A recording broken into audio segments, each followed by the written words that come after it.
Ako nga pala si Johnny Herman Jr., Tubong Sambales. Shoutout nga pala sa pamilya ko, pamilya Herman, tsaka pamilya Kaba. Sino pa? Tsaka sa mga katrabaho ko na rin, sa mga mining, Santa Cruz, Sambales. Shoutout sa inyo. Yung mga gusto magdagdag ng mga restriction code, PM nyo lang si Sir Mon. Ayos dito, legit.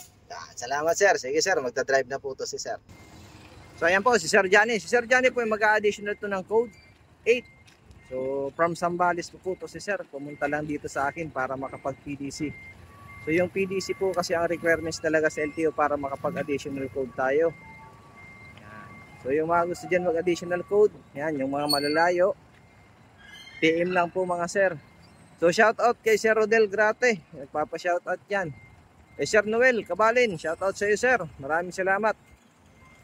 Yan, yung mga gustong mag-code 8 po. Dapat ang lisensya 1, 2, 3 na yung lisensya nyo. Bago kayo makapag-additional code. So hindi po tayo pwedeng mag-bypass kung lisensya nyo is 1, 2, diretsong 3 at saka 8. Hindi po pwede. Kailangan mag-code 3 muna, then after 6 months siya code 8. Yun. Layo pa nito ni sir. Yan, up, break. Doon naman sa kabila sir. Abante doon sa may gate.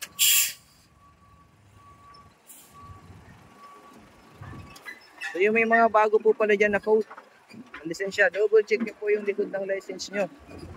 Kasi ibang iba na po yung mga gross vehicle weight na pwede natin i-maneho. Baka nagdadrive pa rin kayo ng halimbawa 1-2 kayo dati, 4-5 hanggang 4-5 yun eh. Ngayon hanggang 3-5 na lang po yun kung bago yung code mo.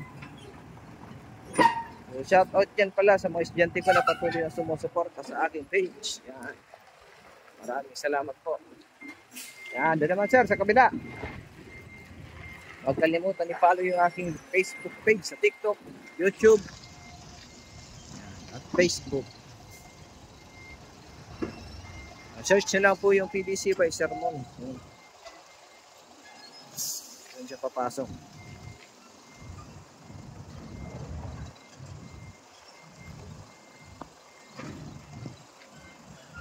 Okay, ang tindi ng init ngayon.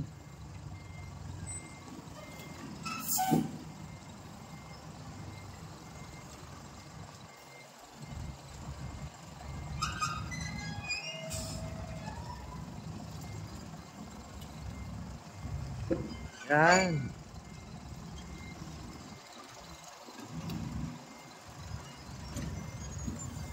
Okay, bawi.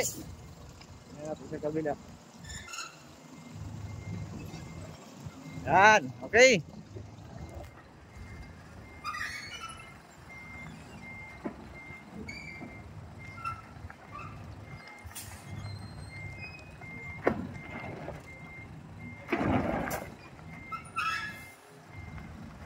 Kanan.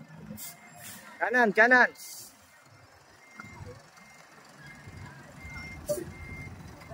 Yan, okay na yun. Yan, okay sir, awante mo doon, ha? Okay. Yan po yung mga gustong mag-additional code 3 at code 8 PM lang po. Maraming salamat po and God bless po sa inyong lahat.